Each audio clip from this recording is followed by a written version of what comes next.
जो हमारी ये बहुत बड़ी पब्लिक हेल्थ केयर फैसिलिटी है, ऑर्गेनाइजेशन है।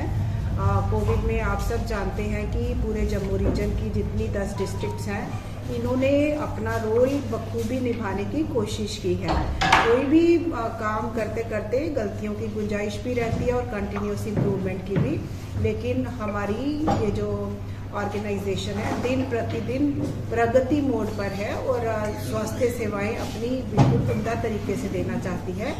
आज जो हमारी बहुत बड़ी चुनौती है वो डेंगू है जम्मू में, और पिछले हफ्ते में हमने रियलाइज़ किया कि डेंगू का एक अपवर्ड ट्रेंड है, यानी केसेस पॉजिटिविटी के हिसाब से भी बढ़ते जा रहे हैं। ज़्यादा टेस्ट हमारे जितने फीवर लाइक इलनेसेस में हम जो टेस्ट करते हैं डेंगू का, बहुत ज़्यादा हमारे मरीज पॉजिटिव आ रहे हैं फीवर की। तो this is a matter of grave concern. ऐसे ही एडल्ट पॉपुलेशन में भी 50 से 60 एडमिशन्स रोज़ हो रही हैं। और मुझे ये आपको बताना ज़रूरी है कि 5 डेथ्स हुई हैं अभी तक डेंगू की, वो एडल्ट पॉपुलेशन में हुई हैं। हर डेथ को ऑडिट किया जाता है ये समझने के लिए कि किस वजह से डेथ हुई, क्या ऐसा कोई करेक्टेबल रीज़न तो नहीं है कि जो हमारी व्यवस्थाओं में होना चाहिए।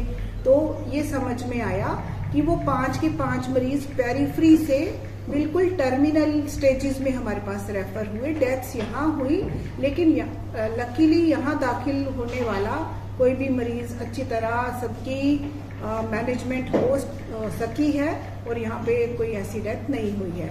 वो जो मरीज थे वो लेट रिपोर्ट हुए, मल्टी ऑर्गन फेलियर में थे, शॉक में थे। डेंगू जो है एक रूटीन सीजनल फीवर लेके समझ के भी चल सकते हैं आप। 2011 से जम्मू में हमारे ये डेंगू की एपिडेमिक्स आई हैं और 2013 में एक बहुत बड़ी एपिडेमिक हुई थी।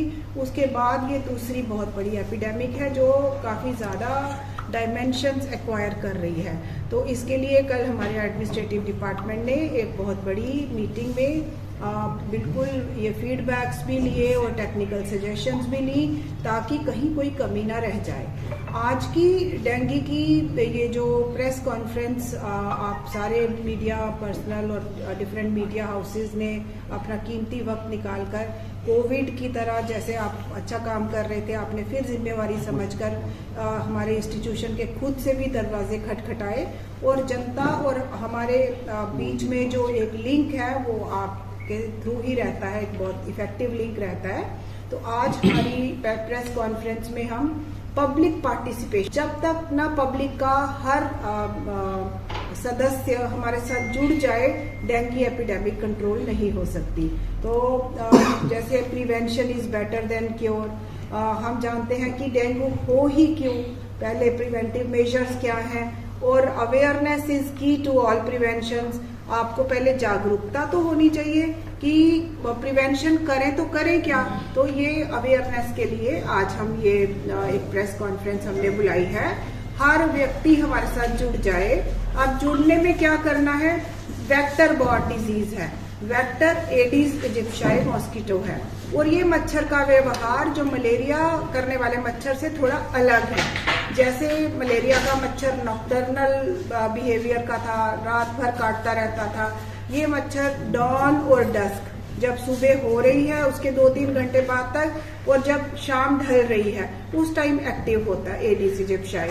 अब हम इस चीज में नहीं जाएंगे इन गहराइयों में। हम चाहते हैं कि किसी भी प्रकार का कोई भी मच्छर हमारे वातावरण में पैदा ही ना हो।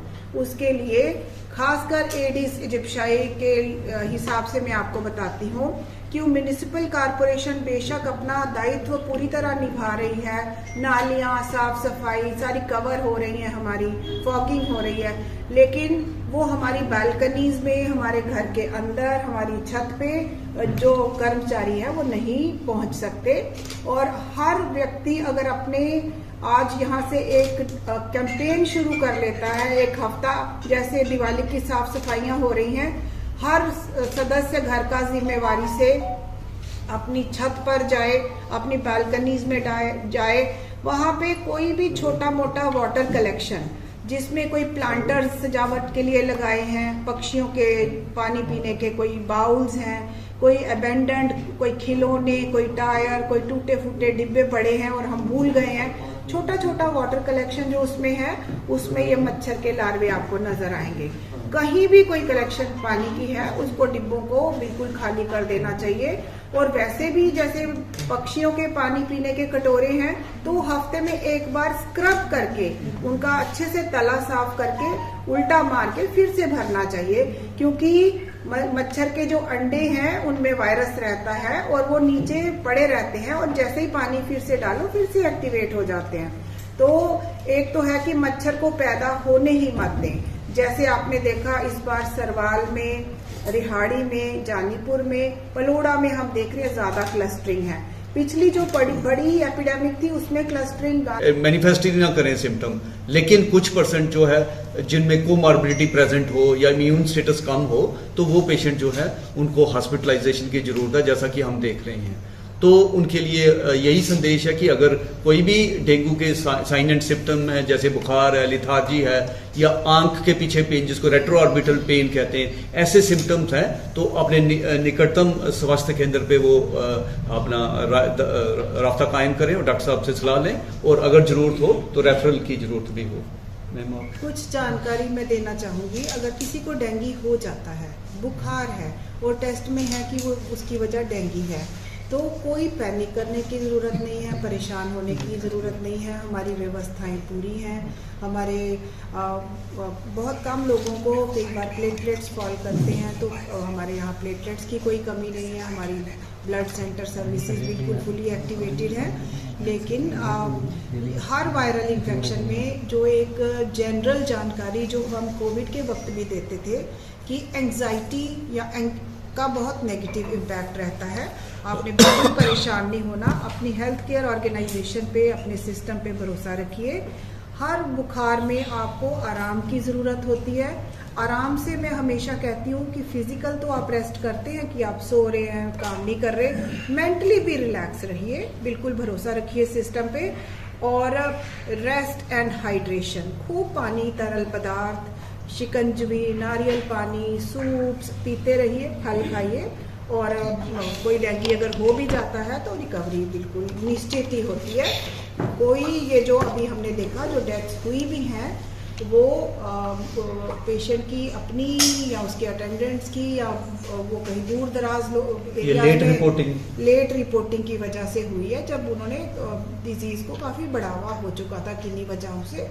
नहीं तो हम जानते हैं कि डेंगू में बहुत स्मॉल परसेंटेज ऑफ केसेस में डेंगू शॉक सिंड्रोम, शॉक में चले जाता है मरीज। जो मरीज टाइम पे हमारे पास रिपोर्ट करते हैं तो शॉक को ट्रीट कर लिया जाता है, संभाल लिया जाता है। ऐसे ही डेंगू हेमरेजिक, यानी आप देखते रहना कि कहीं से ब्लीडिंग तो शुरू नहीं, नाक, मुंह या कहीं बॉडी पे ऐसे निशान पड़ने शुरू हो गए, प्लेटलेट्स फॉल कर रहे हैं, तो ब्लीडिंग टेंडेंसीज रहती हैं, वो भी संभाल लिया जाता है। अपने आप पे भरोसा रखिए, अपने सिस्टम पे भरोसा रखिए और अपना योगदान अच्छे से दीजिए। तो मैं आपको एश्योरेंस देती हूँ कि आपका ये जम्मू है डेंगू मुक्त रह सकता है आने वाले सालों में, अगर हम मच्छर को पैदा ही ना होने। ठीक है।